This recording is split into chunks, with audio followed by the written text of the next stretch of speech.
Ok, meus irmãos, vos cumprimento com a paz do Senhor Jesus. Ou peace of the Lord, né? Vamos lá, gente, vamos orar, vamos dar início ao nosso 14º livro, graças a Deus. O Senhor nos levou e nos trouxe em paz e aqui estamos para desfrutar uma vez mais da comunhão dos irmãos e desses momentos únicos, especiais, que é o que passamos aqui estudando a sua palavra.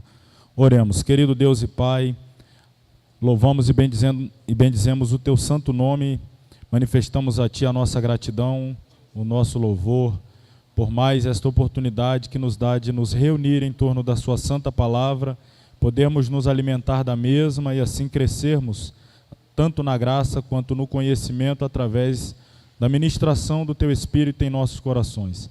Abençoe a vida de cada irmão que aqui já se faz presente. Creio que ainda alguns estão a caminho, traga-os em paz e nos dê uma noite abençoada para a glória do teu nome. A ti oramos no nome de Jesus. Amém. Irmãos, eu vou mais uma vez recomendar, eu já coloquei o vídeo e houve a recomendação tanto do Lucas quanto até onde eu vi do Marcos Vinícius, que foi da escola bíblica lá na cidade de Bridgeport, no estado de Connecticut. Não sei por que escreve Connecticut e fala Connecticut, mas enfim. E então, pastor Altair Germano e eu dividimos ali o espaço para falarmos sobre o Sermão do Monte. E postamos lá o vídeo, eu falando sobre o capítulo 6. Eu assisti hoje, não tinha assistido depois de ter ministrado, é claro, não tive oportunidade de ver, vi hoje, e eu fui edificado. De verdade. Não costumo assistir as minhas pregações, é complicado um pouco, até as aulas. Nenhuma aula eu assisto depois, às vezes uns trechinhos, mas eu assisti todo o vídeo e fui edificado. Eu acredito que vocês também serão. Tá? Então, enquanto não sai o vídeo da aula de hoje, eu recomendo a que assistam o capítulo 6, que eu intitulei Desenvolvendo uma Espiritualidade, ou uma verdadeira, uma autêntica espiritualidade. Mas hoje o nosso assunto são os livros poéticos. Vamos falar sobre estes livros que compõem o cânon sagrado, são chamados de livros poéticos. Aí está na página 3, o sumário, são estes livros que está aí também no slide. Na página 4, a nossa introdução, os livros classificados como poéticos são Jó, Salmos, Provérbios, Eclesiastes e Cantares de Salomão, também chamado de Cântico dos Cânticos. Considerando que estes livros descrevem as experiências do povo de Deus, seu alcance é tão extenso quanto a própria vida. Neles, a inspiração reveste a experiência humana com uma qualidade universal que produz conforto, força e orientação a inúmeros crentes através dos séculos. A base da poesia hebraica é o paralelismo do pensamento. O ritmo não é buscado pela semelhança de sons, como nos versos com rima, ou pelo acento métrico, como nos versos brancos, embora a poesia hebraica não seja totalmente sem acento, mas principalmente pela repetição, pelo contraste, pela elaboração de ideias. Contudo, de maneira nenhuma toda a poesia hebraica encaixa-se precisamente nessas três categorias. A combinação e o desenvolvimento da ideia indicam verdade ampla e sutil através de paralelos triplos e quádruplos, inversões, linhas alternantes e refrões. O vocabulário hebraico é poderoso ou poderosamente vivo, e a poesia do Velho Testamento está abarrotada de figuras de linguagem tais como personificações, hipérboles, metáforas, símiles e aliterações. Há também certos artifícios estruturais, inclusive estrofes, e, como em todo o Salmo 119, um padrão acróstico. Finalmente, a poesia hebraica pode ser classificada entre as principais e mais amplas expressões líricas, dramáticas e didáticas. Isso aqui é uma introdução que a gente já estudou lá em hermenêutica sobre a questão da diferença da poesia hebraica em relação ao que nós entendemos de poesia na língua portuguesa e até mesmo em outras literaturas do mundo ocidental. A poesia hebraica ela é diferenciada e não vou tomar tempo para mais uma vez falar sobre isso, pois já discorremos lá no nosso estudo da hermenêutica. Vamos então ao primeiro capítulo. Eu trago aqui uma lembrança que a gente tem aplicado, o método de estudo segue o mesmo que a gente tem aplicado nos livros anteriores, que a gente faz a leitura do conteúdo do livro exposto em nosso material, incluindo seu esboço, em seguida destacamos os ensinos importantes encontrados no referido livro. Então, vamos seguir o mesmo modelo. Vamos aí ao livro de Jó, vou ler aqui no nosso material e depois eu faço aqui os destaques que nos ajudam a ter uma noção, ainda que sintética, mas bem importante, né, a nível básico do livro em apreço. O autor, a primeira questão que surge quando se fala do livro de Jó, é a sua autoria. A relação entre a narrativa inicial do livro, o prólogo, que está nos capítulos 1 e 2, e o conteúdo das discussões de Jó com os seus amigos, que vai do capítulo 3 ao 27, deixa claro que Jó não foi o autor deste livro. Se ele soubesse o que aconteceu no conselho divino, não haveria razão para o debate que procura estabelecer se Jó era culpado do seu sofrimento por conduta pecaminosa. Deus usou um poeta habilidoso da própria comunidade da aliança para escrever este livro formidável. A linguagem traz muitos desafios ao tradutor pela sua gramática poética e o seu rico vocabulário. Sabe-se que o autor foi um israelita, uma vez que ele se refere a Deus pelo nome da aliança, Javé, Jeová, Yod-Heh-Vav-Heh, né? Enquanto Jó e seus interlocutores usam termos como Deus, o Elohim, e El Shaddai, Todo-Poderoso, com a exceção do capítulo 12, versículo 9. A tradição judaica atribui o livro a Moisés. Então é interessante esta informação de que o livro de Jó, muito provavelmente fora escrito por Moisés. A aceitação é quase unânime, não diria que é unânime, mas é quase unânime. E é interessante a gente saber disso, porque quando nos perguntam quantos livros escreveu Moisés, é quase que automático, né? A gente fala 5. A gente já vem logo na mente o Pentateuco e a gente já responde de bate-pronto. Moisés, 5. Só que, na verdade, o livro de Jó, sua autoria, também é atribuído a Moisés. Então, quando perguntarem, não é que eu vou perguntar isso na prova, não. Mas quando perguntarem, pare, pensem, lembra do livro de Jó. Moisés escreveu, portanto, 6 livros. O tema, a maioria das pessoas diz que o tema do livro de Jó, o tema de Jó é a antiquíssima questão: por que um Deus amoroso e justo permite que uma pessoa piedosa sofra? Contudo, se essa questão é o tema do livro, ela não é respondida. O tema mais bem posto é: como o justo sofre. Jó, em poucos dias, perde seus negócios, seus bens, sua família, exceto esposa, e também sua saúde. Seus 3 amigos imaginam que Jó seja realmente um ímpio, que tem um pecado escondido em sua vida, e o Senhor, na verdade, está disciplinando-o. Jó insiste em que não conhece nenhum pecado escondido. Assim, seus amigos continuam argumentando com ele. Todavia, observe que em capítulo 2, versículo 3, Deus deixa claro que não tem nada contra Jó. E em 42:7, o Senhor repreende os 3 amigos por não falarem a verdade a respeito dele. Jó não era ímpio, embora ele, como qualquer pessoa, certamente tenha o que melhorar em sua vida, e no fim ele admite isso. É verdade que Deus disciplina seus filhos quando persistem no pecado. Hebreus 12, 1-13 nos revela isso claramente, e que essa disciplina é uma evidência do seu amor. Também é verdade que o perverso tem suas alegrias hoje, mas logo definhará. Contudo, nenhum desses fatos satisfaz a necessidade na vida de Jó. Todavia, o Senhor tem em mente propósitos divinos ao permitir que Jó sofra.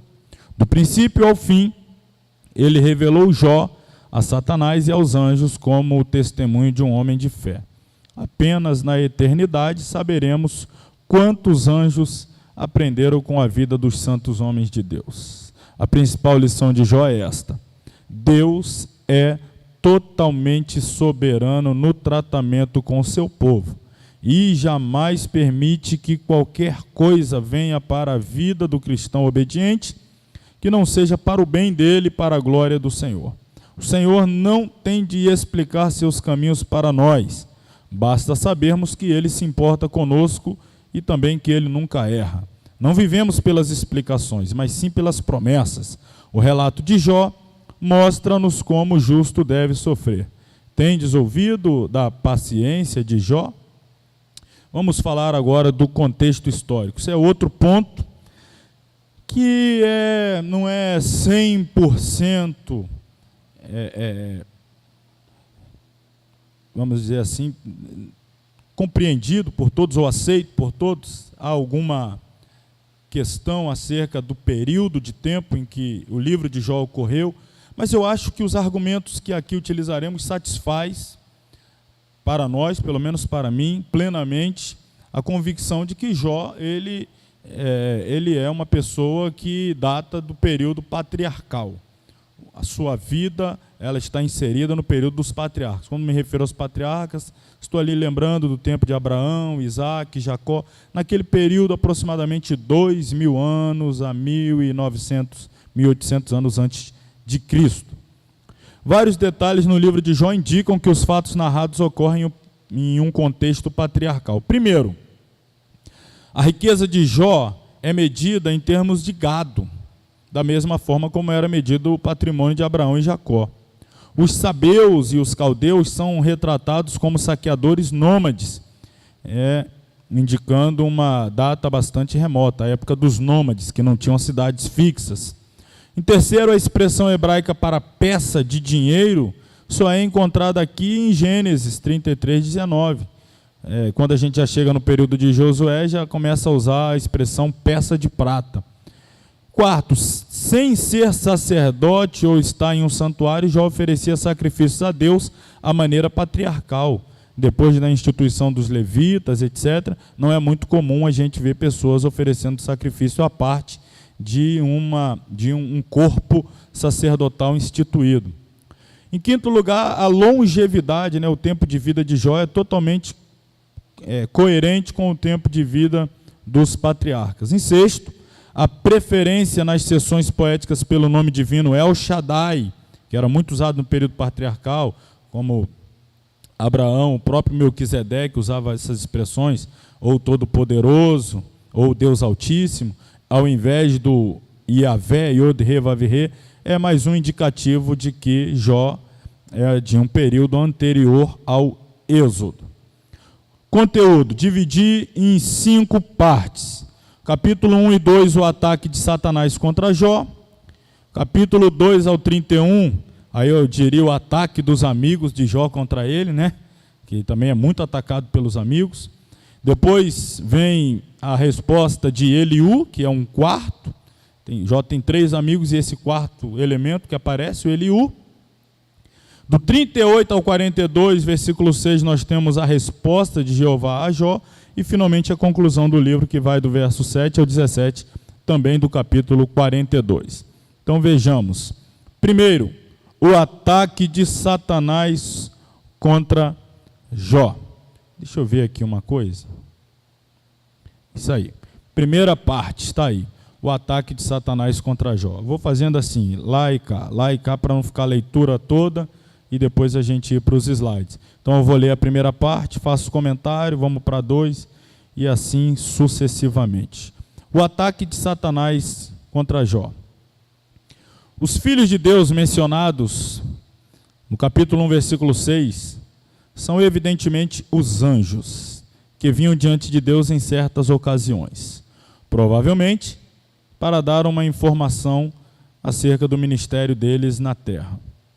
Como um Judas entre os apóstolos, Satanás aparece entre os anjos. porque tinha acesso à presença de Deus é um mistério, mas Apocalipse capítulo 12, versículo 10 ensina claramente que tinha admissão ao céu e que ali toma parte de acusador de nossos irmãos. Podemos ver também Lucas capítulo 22, versículo 31. Notemos no versículo 7 o que Satanás disse acerca da sua atividade no mundo. Então o Senhor disse a Satanás: de onde vens? E Satanás respondeu ao Senhor e disse: de rodear a terra e passear por ela. Comparemos com o que a Bíblia diz em 1 de Pedro, capítulo 5, versículo 8. Sede sóbrios, vigiai, porque o diabo, vosso adversário, anda em derredor, bramando como leão, buscando a quem possa tragar. Então é o que ele faz, ele anda sobre a terra, passeia por ela e ao mesmo tempo está observando brechas, oportunidades para tragar aqueles que não estão vigilantes. Então nós percebemos que os dois textos se completam. Deus apresenta Jó como um homem perfeito, dentro da possibilidade de perfeição humana, e temente a Deus. Um que tem fugido à corrupção do mundo. Satanás admite isto, mas impugna o motivo de Jó. Sua contestação é que Jó serve a Deus por conveniência, porque isto lhe traz prosperidade. Ao caluniar Jó, Satanás também, indiretamente, está atacando o caráter de Deus, porque suas palavras insinuam que Deus não pode ganhar o amor desinteressado da parte do homem. Está insinuando que Deus precisa pagar ao homem para que o homem ame ao Senhor e lhe seja fiel. É uma insinuação do maligno. Deus, desejando justificar o seu próprio caráter e o de seu servo, vale-se da alternativa de sujeitar Jó a uma prova. É um consolo saber que a aflição dos filhos de Deus por Satanás só tem lugar com a permissão divina. Do capítulo 1, versículo 21 ao 2:10, vemos que Jó justificou a confiança que Deus tinha nele. E aí até cabe aqui uma pergunta: será que Deus pode manifestar a mesma confiança que manifestou sobre Jó na vida de cada um de nós? Será que Deus pode dizer a Satanás acerca de cada um de nós o que disse acerca de Jó? Pode tocar, pode tentar, pode provar, pode atirar, pode fazer o que quiser, porque eu conheço ele, eu sei que ele não vai blasfemar. Será que Deus pode dizer a mesma coisa acerca de nós? Isso é pessoal, né? Vamos falar um pouquinho desse ataque, então, de Satanás contra Jó.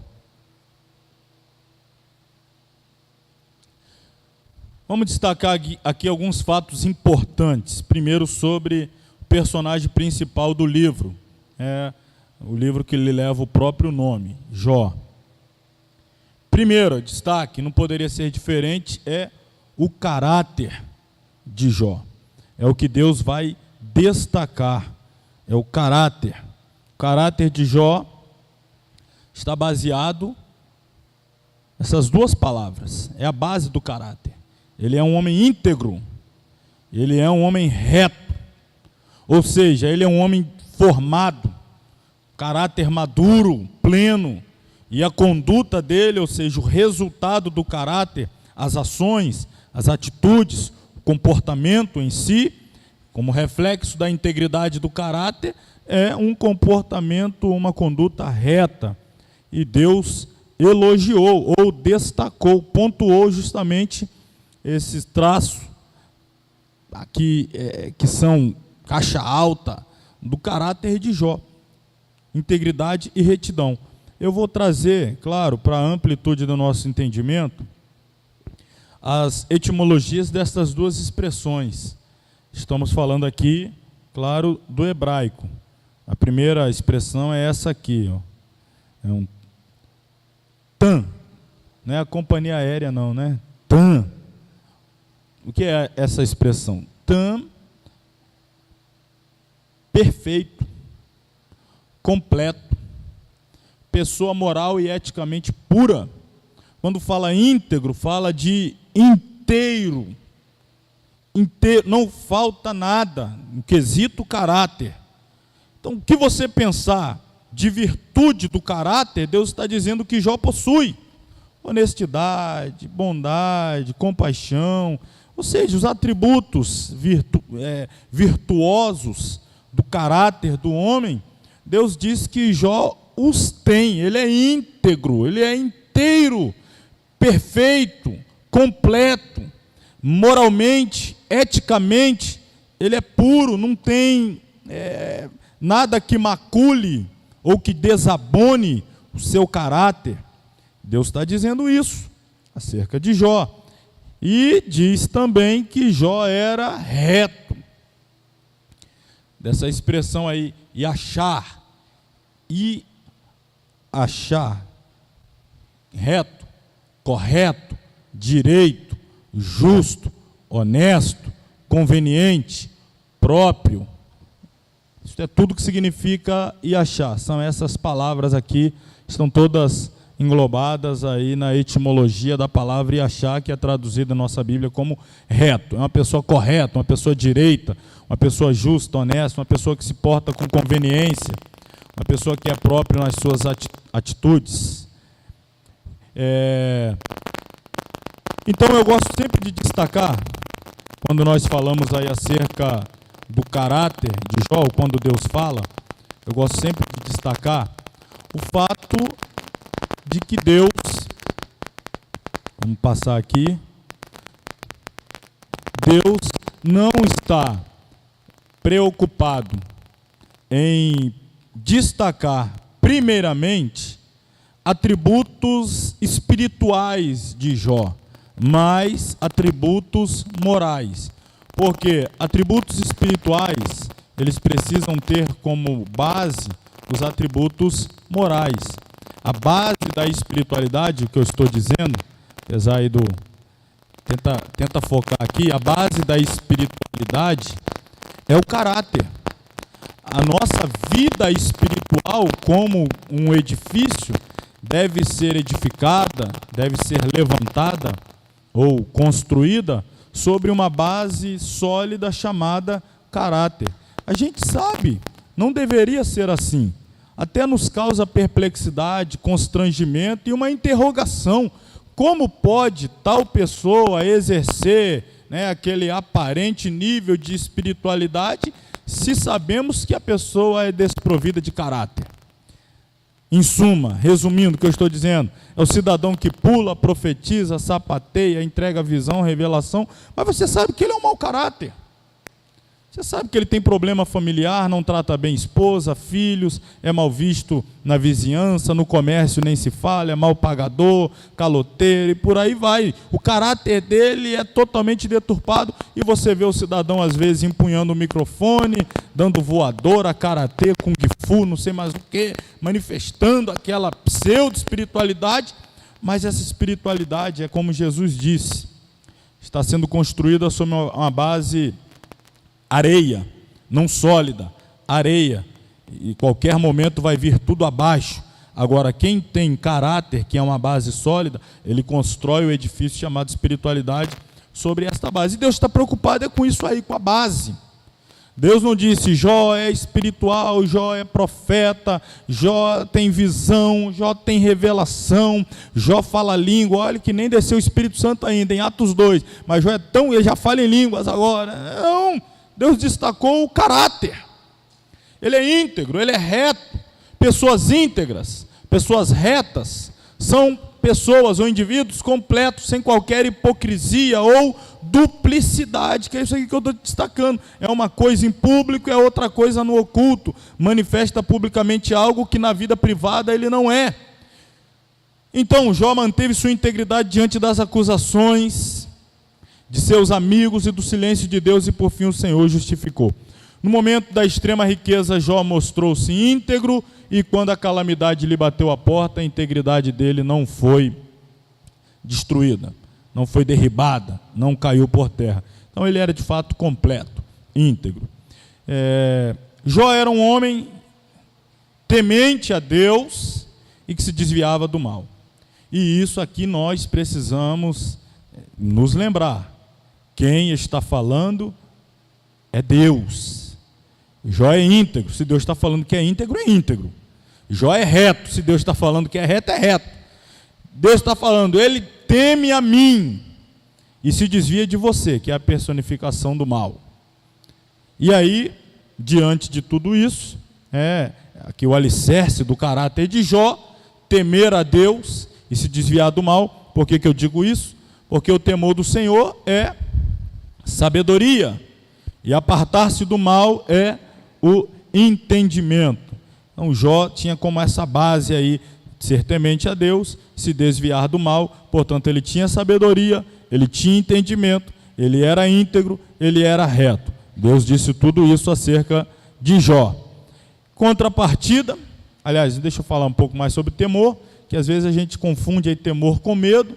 Temor não é medo, que faz um escravo encolher-se diante de seu senhor, mas temor é sim reverência amorosa de um filho diante de um pai, ou seja, um respeito que conduz a uma submissão, a uma obediência. É isso que Jó tinha para com Deus, isso que é o temor do Senhor.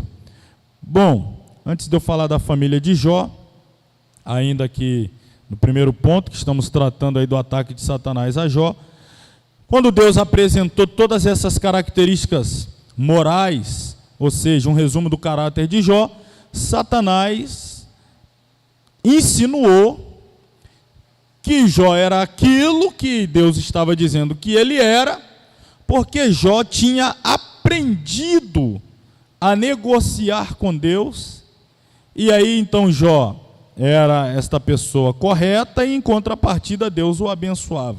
Era como que de forma velada, implícita, de forma indireta, houvesse um acordo entre Jó e Deus e Jó, e aí Deus pagava a fidelidade de Jó com as bênçãos. Então você é fiel, eu te abençoo. Você é fiel, eu te abençoo. Era isso que Satanás estava insinuando. Ou seja, ninguém vai ser fiel ao Senhor se o Senhor não pagar e pagar bem, como o Senhor faz com Jó.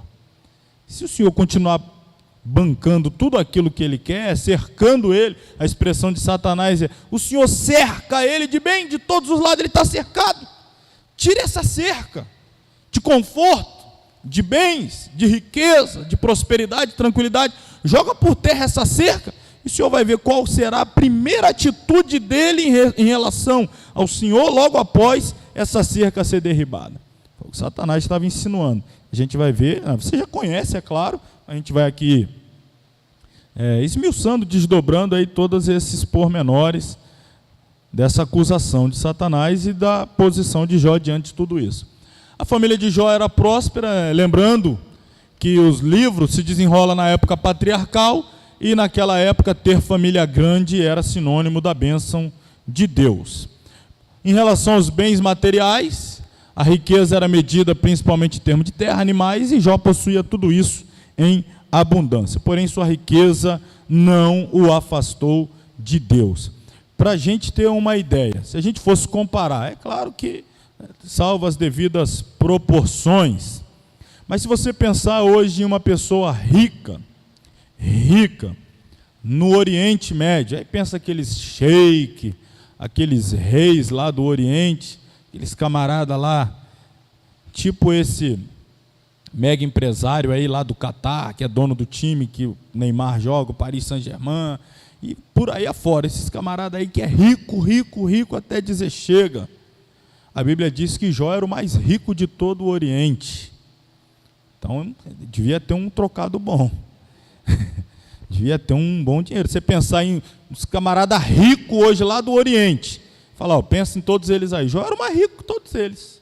Era o mais rico. Então, a gente está comparando, claro, salvo as devidas proporções, cada um na sua época, mas se fosse hoje, era o mais rico de lá, o mais rico do Oriente. E olha aí, a riqueza não afetou a comunhão de Jó com Deus. Ele era fiel na riqueza, na abundância. Hoje em dia, a riqueza tem afastado muita gente da presença e da comunhão com o Senhor. a ponto de, nos dias do ministério de Jesus, o próprio Jesus foi enfático em dizer, usou aquela expressão de certa forma até idiomática, que é mais fácil passar o camelo pelo fundo de uma agulha do que um rico entrar no reino dos céus. E está indo Jó, o mais rico, e Deus está dizendo, o mais fiel, o mais íntegro, o mais reto. A riqueza não trouxe dificuldade nenhuma para Jó. Queria ser assim também. Irmão, se eu puder escolher ser fiel e rico, mas tem que ser os dois, tá? Não vender a fidelidade pela riqueza, mas ser fiel e rico. Agora a prova eu não queria não. Deixa ela para os irmãos. Quem recebe aí? A prova de Jó. Você pula, né? Eu também. Aí não é fácil não. Bom, algumas importantes verdades reveladas em Jó.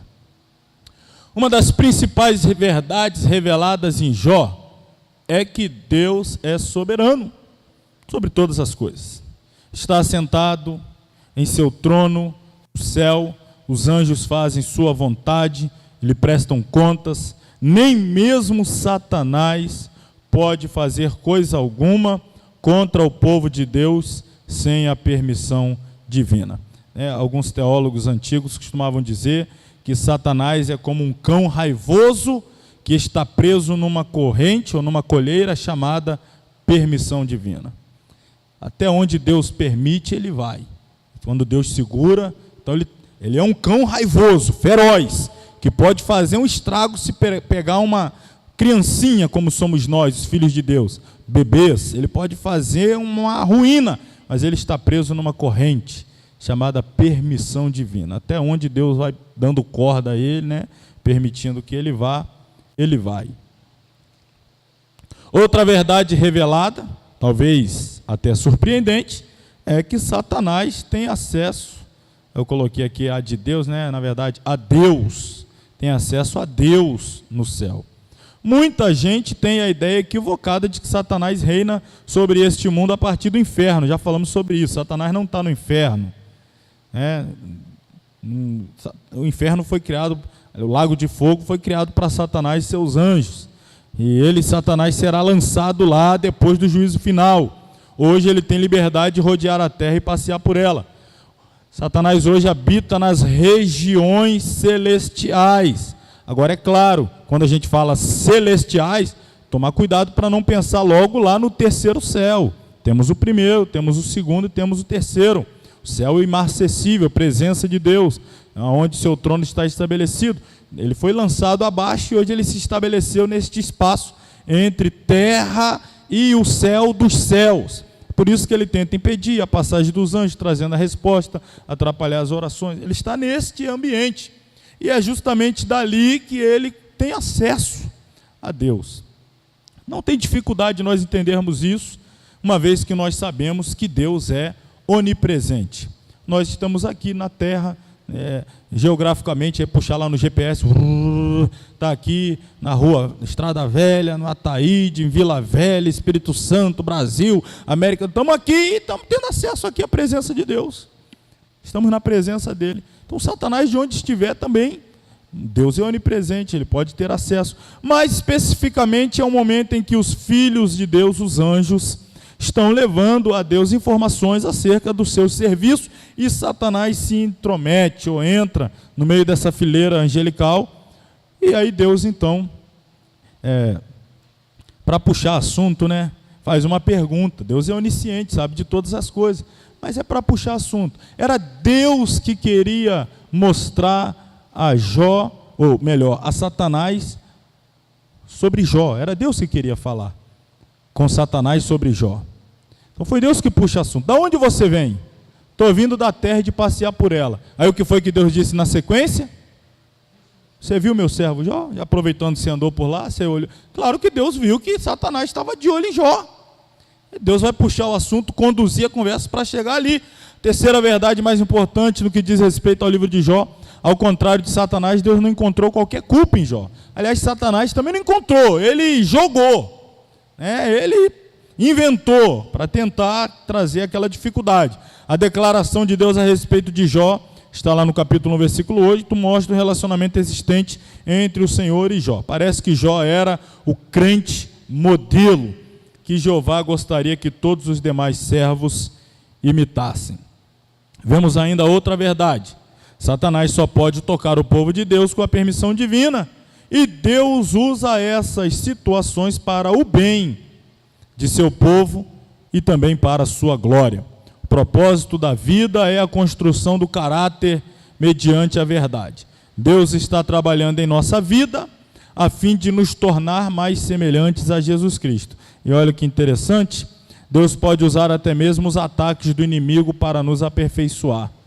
Até quando Deus permite que o diabo nos ataque, nos tente, nos toque, Deus permite com um propósito maior, que é nos lapidar, aparar nossas arestas e nos conduzir por essa estrada que nos leva a uma semelhança cada vez maior com o seu santo Filho, o Senhor Jesus Cristo. Quando trilhamos o caminho da obediência e nos vemos diante de uma grande provação, devemos nos lembrar de que nada pode tocar nossa vida se não for da vontade de Deus. Talvez, só quando chegarmos ao céu, saberemos por que Deus permitiu que certas coisas acontecessem.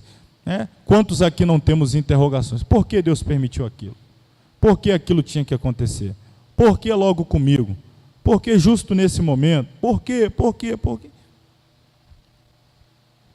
Lá saberemos, talvez, lá saberemos, mas a nossa confiança é que Deus está no controle de tudo e todas as coisas cooperam para o bem daqueles que amam a Deus. A gente tem duas opções: ou ficar aí quebrando cabeça, entrando em parafusos, frustrados, tentando entender, ou a segunda opção é confiar em Deus e aceitar. Eu não entendo, mas eu confio que Deus está no controle, então vamos adiante. E a gente segue avançando. A fidelidade de Jó.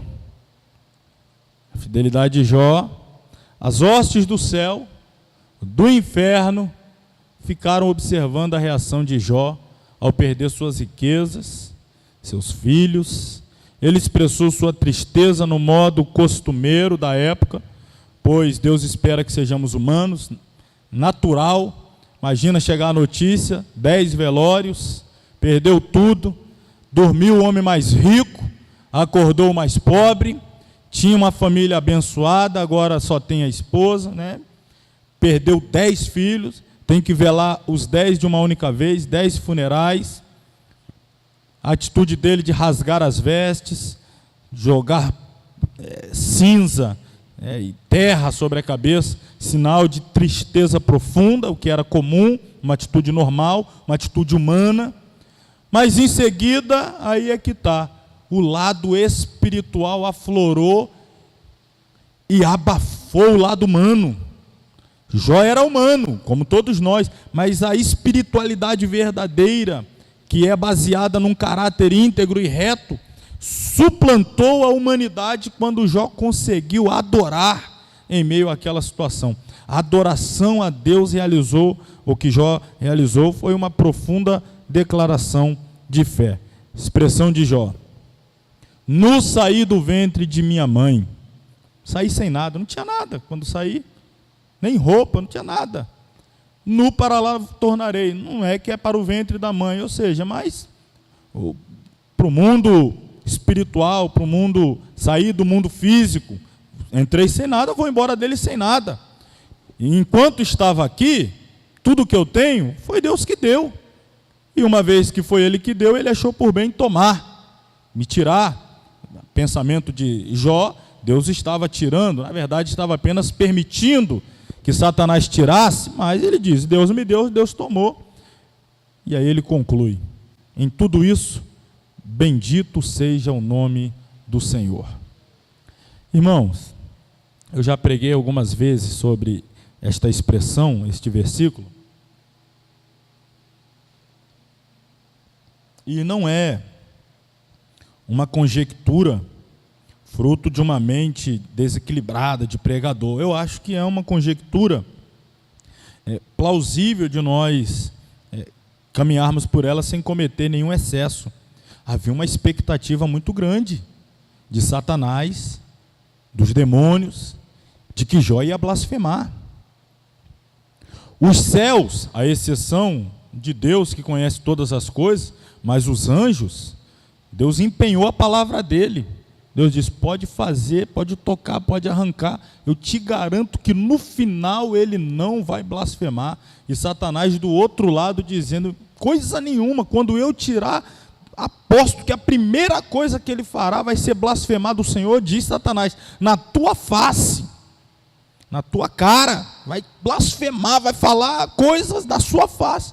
E aí Deus diz, você acha assim, eu acho assim, só tem um jeito de ver. Deus já sabe a verdade, mas para ficar provado no mundo espiritual, anjos, demônios, os homens não estão sabendo de nada, estão batendo cabeça, não sabem que isso aqui, na verdade, é no mundo metafísico, espiritual. Só tem um jeito, vai lá, toca. Tocou, tirou tudo. Agora é o momento que Satanás, ou melhor, que Jó está indo para uma declaração a respeito do que está acontecendo. Então, os ouvidos de Satanás, os ouvidos dos demônios, o inferno, aí eu vou usar a expressão inferno, não é para me referir a todas as hostes infernais da maldade, Satanás, os demônios, estão todos atentos no que vai sair da boca de um homem, porque imediatamente após aquele homem falar, qual era a expectativa de Satanás? É ele blasfemar aqui e eu, dá uma risada, uma gargalhada na face do Senhor, olha lá, falei, o Senhor comprava, a fidelidade dele é assim, os homens só te adoram porque o Senhor paga lá, se enganou, errou, era o que Satanás queria, a expectativa dele era por uma expressão de blasfêmia. Então imagina, Satanás está lá atento, estou conjecturando aqui, não que isso aconteceu na íntegra, mas para a gente imaginar aqui, o ouvido dele na boca de Jó, vai, blasfema, que eu quero sair aqui voando igual uma flecha. E aí de repente o que ele ouve? Jó dizendo, no ouvido do diabo, bendito é o nome do Senhor. Aí Deus está lá esperando, vem aqui agora. Uma adoração que assim, a gente sabe, adorações que a gente manifesta no culto, com a nossa vida, mas eu fico imaginando o impacto no mundo espiritual dessa expressão simples, mas nesse momento, nesse contexto, bendito é o nome do Senhor. Isso é uma bomba atômica explodindo lá dentro no meio das hostes infernais. Acho que Satanás só achou o caminho de novo da onde Deus estava, não sei quanto tempo depois, ficou tonto, saiu de lá, que camarada é esse, adora no meio dessa luta? Aí ele vai tentar uma outra estratégia, não, é assim mesmo, é porque ele ainda tem saúde, tira a saúde, pode tirar também, pode tocar, conheço ele. A mulher, vai dizer, amaldiçoa esse Deus e morre. E Satanás, faça o coro contigo, é isso aí, amaldiçoa esse Deus aí. E ele adora, Então, Jó é de fato um adorador que não adora, motivado pelas circunstâncias. Está bem, adora, está mal, adora. Ele é um verdadeiro adorador, um modelo, né? Vamos para a segunda parte aí. E os amigos de Jó? Amigo entre aspas, né? Você quer amigo assim? Quando você está na prova, eles vêm lá lançar um monte de acusação infundada contra você. Vimos a causa das aflições de Jó, estou aí na página 9, sob o ponto de vista divino. Agora veremos as opiniões de seus amigos a respeito da causa das suas dificuldades. Devemos lembrar que as suas palavras em si mesmas não são inspiradas. Estou falando dos amigos de Jó, porque o próprio Senhor as acusou de erro. É o registro dessas palavras que é inspirado. Embora estes homens dissessem muitas coisas certas, não disseram a verdade completa. Aprenda os seguintes pontos que resumem os discursos dos amigos de Jó. Primeiro, afirmam que o sofrimento é o resultado do pecado. Assim sendo, se alguém está aflito, logo deve concluir que esta pessoa esteja em pecado. Segundo, eles estabelecem uma relação de causa e efeito. a aflição, ou a medida da aflição, indica o grau do pecado. Argumentam que, sendo Jó um homem que mais sofria, deve ser ele o maior dos pecadores. Diziam a Jó, em terceiro lugar, que se ele se arrependesse dos seus pecados, Deus restaurar-lhe-á a felicidade. Avisam-no de que se procurar justificar-se a si mesmo, isto redundará, ou retardará, melhor dizendo, retardará a sua restauração. Em quarto lugar, admitem que algumas vezes os ímpios prosperam, mas dizem que esta prosperidade é transitória, que logo passará e a retribuição divina lhe sobrevirá, acusando que Jó foi próspero por algum tempo, mas como ímpio, a mão de Deus veio e arrancou tudo dele, pesou sobre ele. Eram as acusações. Podemos resumir as respostas de Jó a seus amigos da seguinte maneira. Em primeiro lugar, Jó afirma que é possível o justo ser afligido, e sabemos que de fato é. Considera uma crueldade da parte de seus amigos acusarem-no de pecado por causa de suas aflições. Ele mesmo não compreende o propósito de Deus em afligi-lo, aceita como fato que Deus, ao distribuir o bem e o mal, não considera o mérito nem a culpa, mas que age como agrada à sua soberania. Crê que haja casos em que aquele que sofre tem o direito de justificar-se a si mesmo e queixar-se das ordens de Deus. E, em segundo lugar, os argumentos de Jó. Mais tarde, Jó retira algumas de suas afirmações extravagantes. Estava sob uma influência de forte emoção, entendemos isso? Admitindo que Deus aflige geralmente os ímpios e abençoa os justos. Insiste ainda que há exceções à regra, como, por exemplo, a aflição do piedoso. Por causa destas exceções, é injusto chegar à conclusão de que o homem é pecador devido aos seus sofrimentos. Jó crê ser nosso dever adorar a Deus, embora estejamos sofrendo calamidades não merecidas, mas devemos abster-nos de julgar duramente aqueles que, quando em angústia, preferem queixas contra Deus. Vamos ver aqui agora, olha os amigos de Jó, eles são interessantes, eles, me fugiu agora aqui, me ajude aí, quantos dias eles ficaram em silêncio quando chegaram à presença de Jó?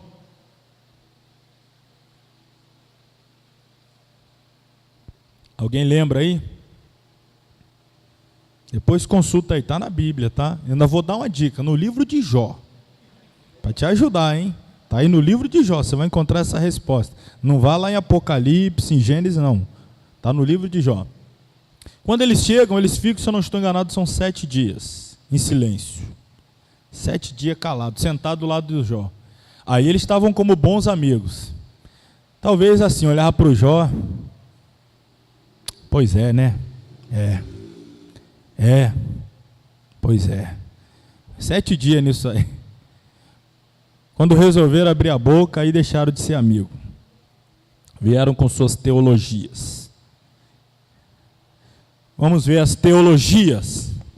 O teólogo Elifaz, o teólogo Bildade, o teólogo Zofar. Eu vou falar essa parte aqui, depois a gente vai para o intervalo. E depois a gente volta falando de Eliú, Jó e a conclusão do livro.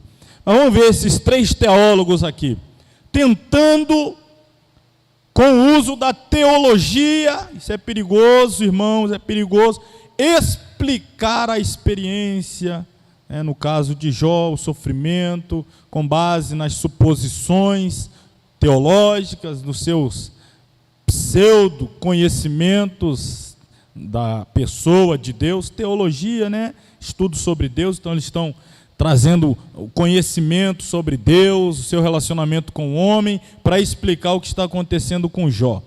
O teólogo Elifaz, ele é o expositor da doutrina ou da teologia da retribuição. Esta doutrina era comumente aceita e se resume no seguinte princípio.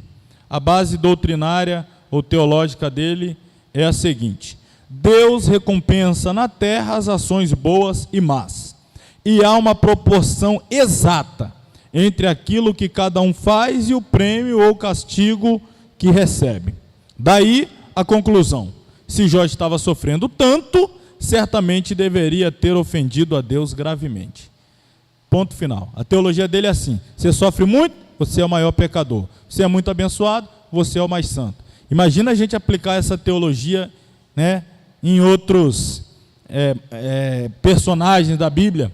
Até o próprio Jó acreditava nisso, mas a sua própria experiência o fez mudar de opinião. Ele era adepto dessa teologia também, mas viu que não era bem assim. Elifas possuía uma teologia inflexível, segundo a qual o justo não sofre. Ponto final. Lembra a expressão dele: lembra-te agora, qual é o inocente que jamais pereceu? Tem, Jó? Não tem, não sofre. Onde foram os sinceros destruídos? Não é. Quem é destruído é ímpio. Os sinceros, os justos são abençoados. E ponto final, a regra é essa, não há exceção. Deus abençoa o justo, pune o ímpio e acabou.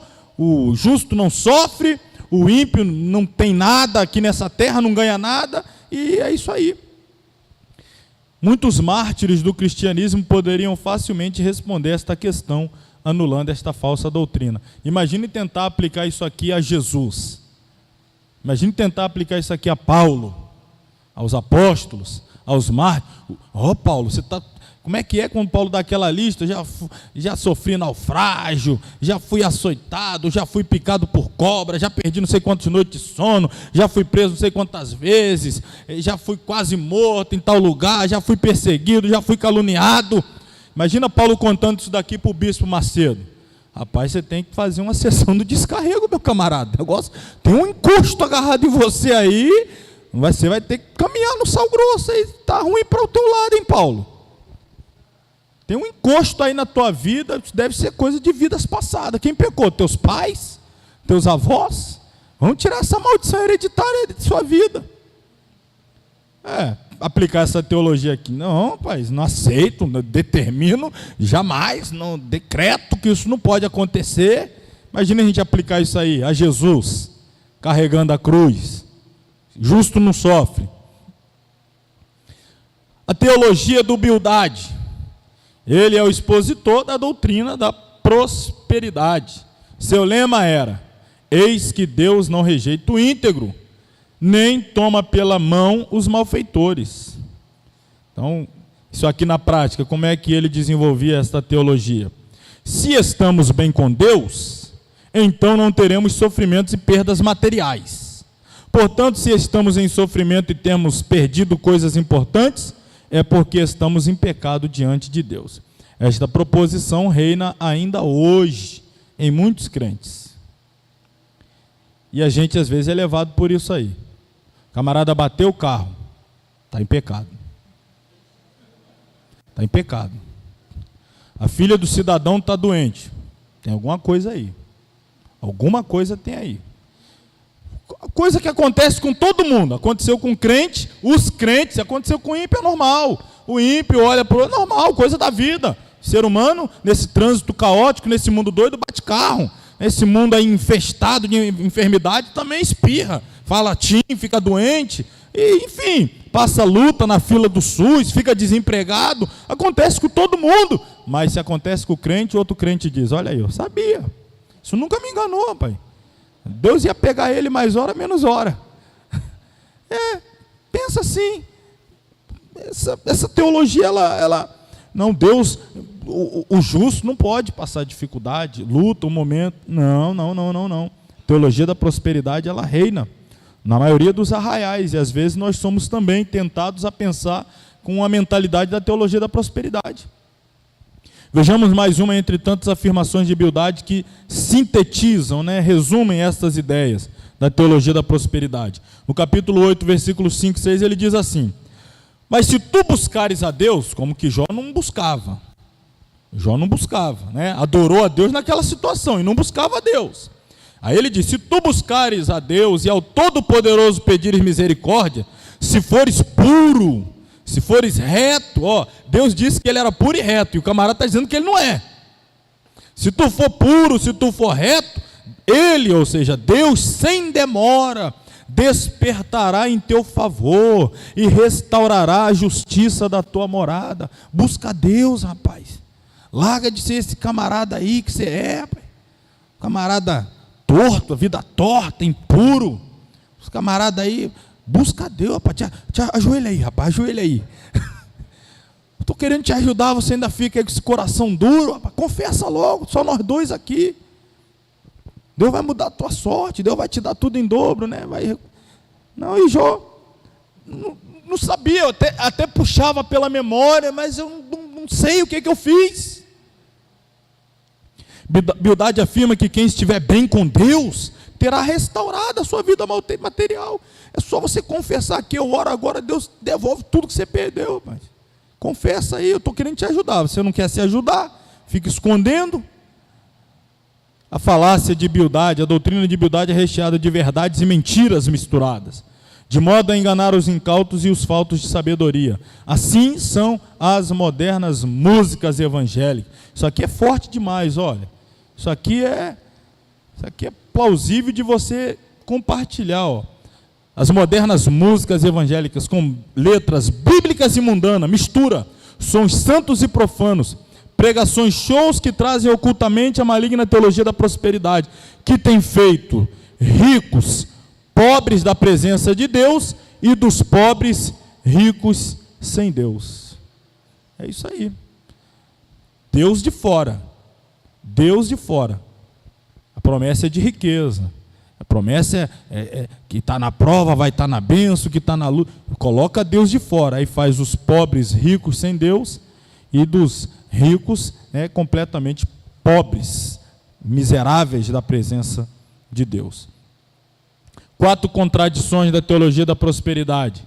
Primeira, a teologia da prosperidade que Deus não diz não às orações de seus filhos. Para isso aqui, quem viu o vídeo que eu coloquei lá hoje, o Marcos Vinícius viu, né? No final, não sei se ele viu até o final, mas no final eu falo sobre isso aqui. Deus fala não. E a gente tem que dar glória a Deus porque Ele fala não. Sabe por que Deus fala não? É porque a gente nem sabe pedir. A gente pede mal. Imagina se Deus fala assim: você pede mal, você não sabe pedir, e Deus vai e diz sim. Porque Deus me ama e te ama, Ele diz não. Isso aí você vai ver lá no vídeo, eu falo um pouco disso aqui, quando Ele ensina a forma certa de orar. Então Deus diz não para o nosso bem, até a gente aprender a pedir certo. Eu trago vários versículos. Segunda contradição: a teologia da prosperidade diz que devemos orar apenas uma vez por alguma coisa. A oração repetida significa falta de fé. Quantas vezes Jesus foi lá no Getsemane, ia, voltava, ia de novo? Eita, falta de fé de Jesus, hein? Não imita ele não. Imita aqui a teologia da prosperidade. Pede uma vez só, bate o pé, faz beicinho, determina, diz que vai rasgar a Bíblia, o caminho é esse. É isso aí. Se não me der hoje, eu vou embora, não volto mais aqui, não sou mais dessa igreja, é isso aí. Não segue o modelo de Jesus não, que foi lá, pediu de novo, suou sangue pedindo, que ensinou pedir, buscai, batei. Terceiro, a teologia da prosperidade ensina que sofrimento significa falta de fé. Nem vale a pena a gente voltar a comentar isso aqui, já falamos diversas vezes. Finalmente, a teologia da prosperidade afirma que pobreza não combina com nossa posição de filhos do rei. Os argumentos são assim, são argumentos assim que trabalham a questão emocional, te coloca até em certo constrangimento, porque ele vai fazendo aquela pergunta e resposta, uma pergunta direcionada para te conduzir para onde ele quer e depois te coloca numa sinuca de bico. Você acredita que Deus é o rei do universo? Quem vai dizer que não? Ele é mesmo? Sim. Você acredita que Ele é o dono do ouro e da prata? Sim. Você acredita que Deus te ama? Sim. Você acredita que Ele tem riqueza para te dar? Sim. Rapaz, se Ele te ama, Ele é rico, Ele é rei, você é filho do... Por que você está passando essa prova? Rapaz. Pois é, né? Boa pergunta, por quê? Ô Deus, eu nunca tinha pensado, né? Ele te coloca numa situação assim. Não, rapaz, Deus não gosta de você não, hein? Deus não gosta de você. Qual é o rei que vai fazer mal ao seu filho, que é príncipe? Tem algum? Não, nenhum. Então, como é que Deus faz isso com você? Aí você fica lá, é mesmo, hein? Mas isso vai mudar hoje. Você vai pegar aí o dinheiro que você trouxe, aí você sabe como é que termina esse assunto. Você vai trazer ele aqui, a gente vai fazer uma oração forte, vai quebrar essa maldição, você vai começar a viver hoje a vida de príncipe que você sempre sonhou. Pronto, acabou, resolveu o problema. Simples assim. Funciona com eles, tá? Porque o dinheiro vem todo para eles, aí com eles... Olha a minha vida, eu cheguei aqui na igreja, eu não tinha nada, depois que eu virei pastor e aprendi a técnica de... Olha aí a minha situação agora, como é que eu estou. Aí, ó, funcionou comigo, vai funcionar com você. O Zofar, o expositor da doutrina legalista. Para Zofar, não há dúvida alguma, é impossível que o homem possa ter uma doutrina pura e ser limpo aos olhos do Senhor. Esse aqui é o fariseu da época dele, o legalista. Zofar dirige-se a Jó de maneira ainda mais agressiva, apelando para a sabedoria de Deus para convencer Jó da culpa e da necessidade de arrependimento. Acrescenta que o sofrimento de Jó é justo. Ou a pessoa é crente arrependida ou pecador arrogante. Jó é taxado de pecador arrogante, que deve abrir mão dos argumentos de inocência. Zofar declara que a sua doutrina é pura, ou seja, baseada em teologia bem fundamentada. Conclui que o único caminho para Jó escapar do sofrimento presente e da punição eterna é o arrependimento. Bom, faz sentido, mas só que ele está aplicando fora do contexto, né? O contexto da vida de Jó.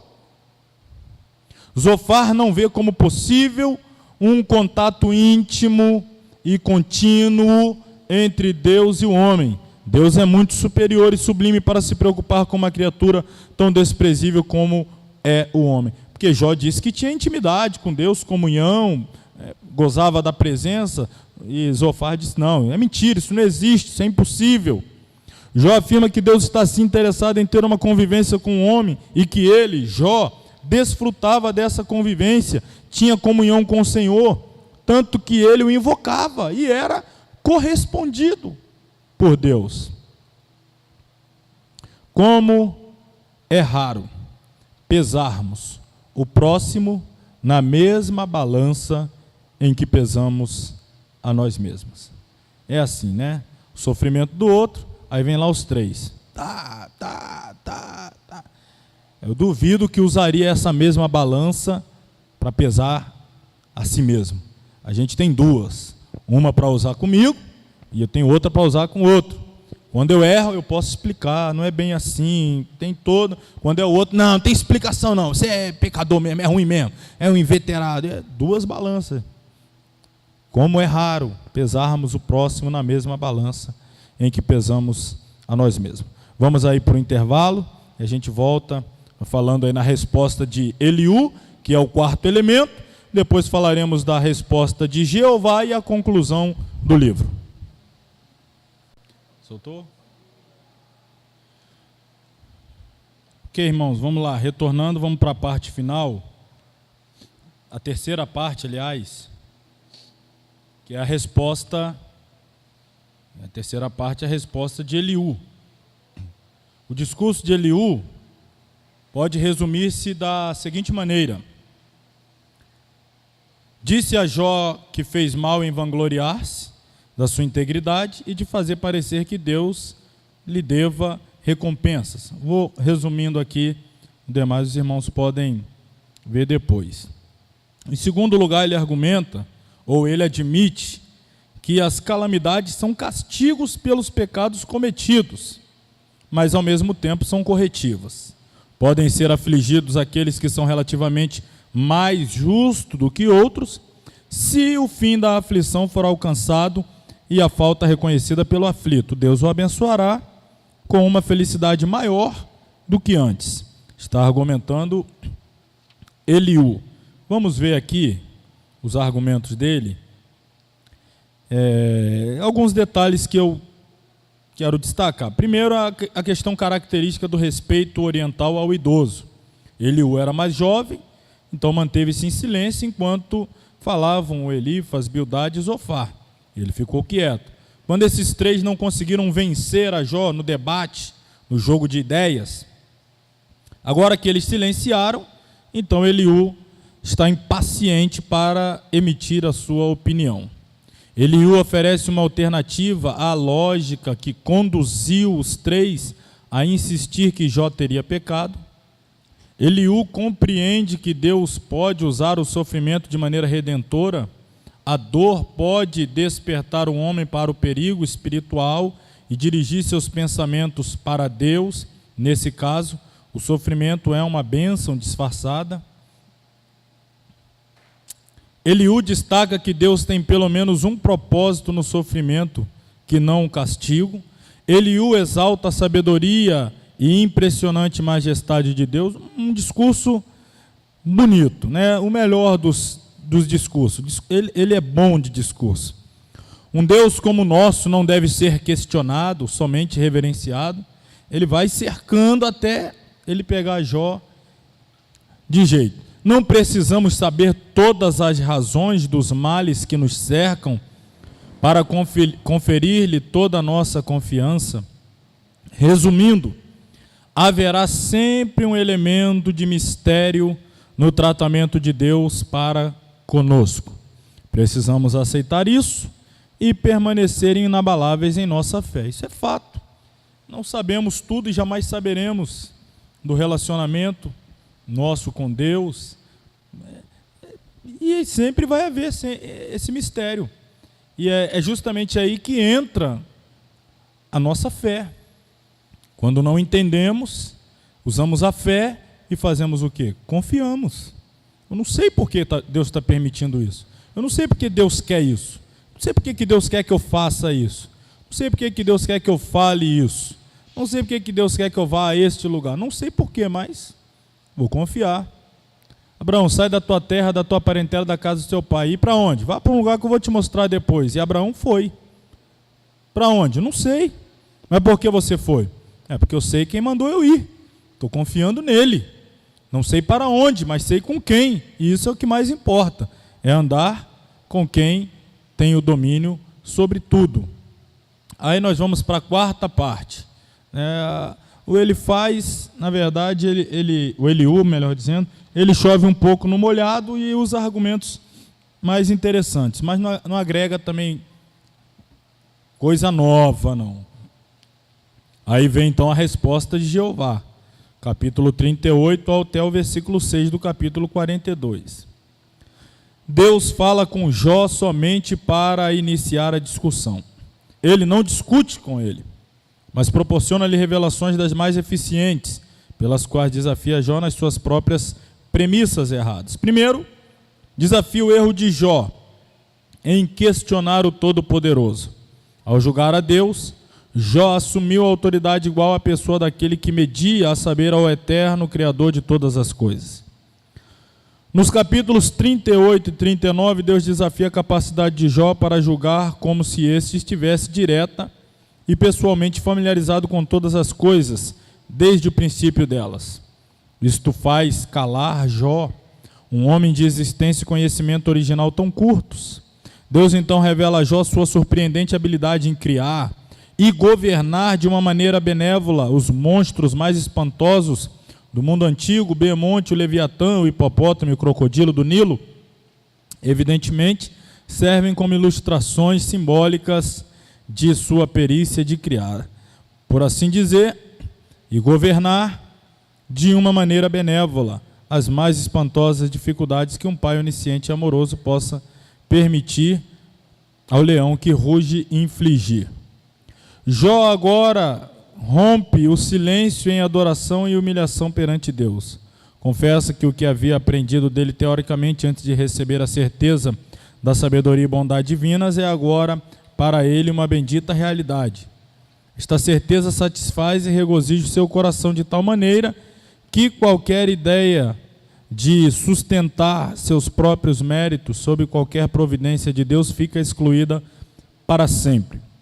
Jó se arrepende de seu orgulho e rebelião e encontra contentamento em saber que desfruta de comunhão com Deus. Esta é a grande lição do livro. Se conhecemos a Deus, não precisamos saber por que Ele nos permite passar por certas experiências. Além de estar no controle de todo o universo, Ele controla a nossa vida e nos ama. Embora seus caminhos estejam por vezes além de nossa compreensão, não devemos criticá-lo pela maneira como nos trata ou outras pessoas.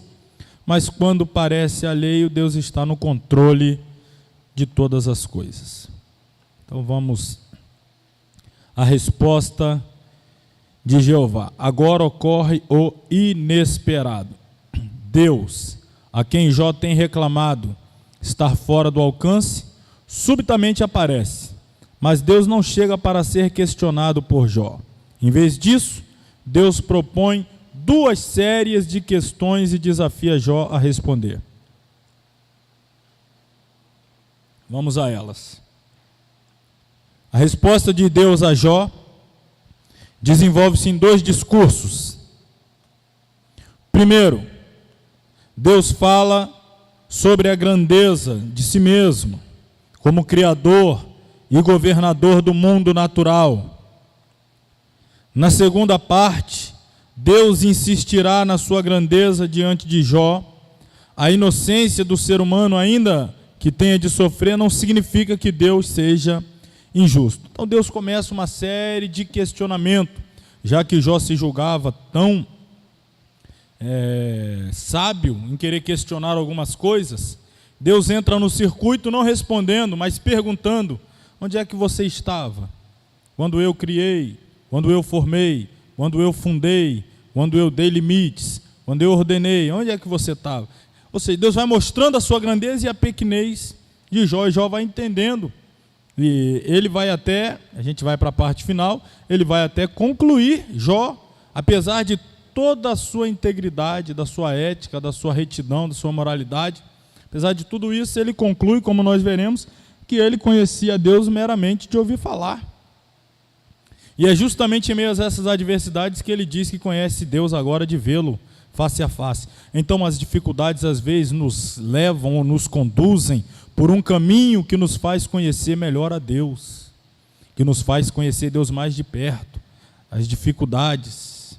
Conclusão, os últimos versículos de Jó ilustram Tiago 5,11. Tendes ouvido da paciência de Jó, e vistes que fim o Senhor lhe deu, porque o Senhor é cheio de terna misericórdia e compassivo. Isto é, vistes na questão do tratamento de Deus com Jó, a manifestação maravilhosa de sua compaixão e ternura. Aí nós temos aí atrás, a família e os bens de Jó, antes e depois da provação. 7 camelos, ou melhor, 7 filhos antes, 7 filhos depois, 3 filhos, 7.000 ovelhas, 14.000 ovelhas, 3.000 camelos, 6.000 camelos, 1.000 cabeças de gado, 2.000 cabeças de gado, 15 jumentas, 1.000 jumentas. Quando começou o livro, Jó era o mais rico do Oriente. E agora, quando terminou?